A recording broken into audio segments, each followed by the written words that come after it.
তো আজকে যে বিষয়টা নিয়ে আমাদের আলোচ্য বিষয়, that is the Boolean algebra. George বুল নামে একজন ইংলিশ ম্যাথামেটিশিয়ান ছিলেন, উনি এই formula, computer mathematical formula invented. এখন উনি 1947-এ বুলিয়ান লজিকটা ইমপ্লিমেন্ট করেন।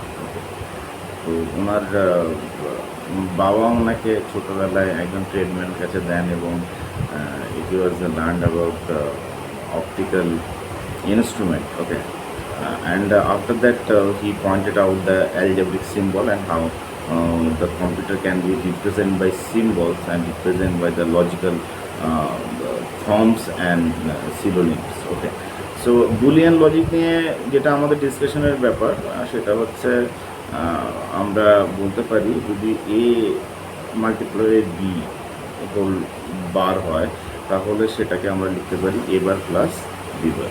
আর আবার যদি এ প্লাস বি এর হোল বার হয়, আবার সেটাকে লিখতে পারি এ বার dot B bar.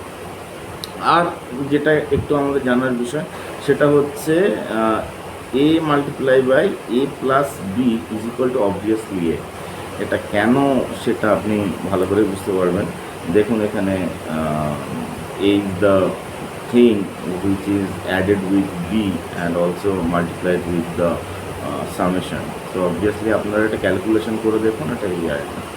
R last of all আমি ডিসকাশন করব A plus BC is equal to A B plus AC. তো এইটা হচ্ছে বুলিয়ান লজিক। আর প্রিভিয়াসলি আমি তো আপনাদেরকে কিছুটা ডিসকাশন করেইছি, তাই না?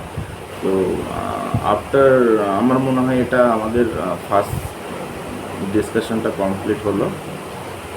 আপনারা ফলো করতে থাকুন। আমি Rupam Sardar, assistant professor of engineering college in Kolkata. Thank you so much. Thank you for watching.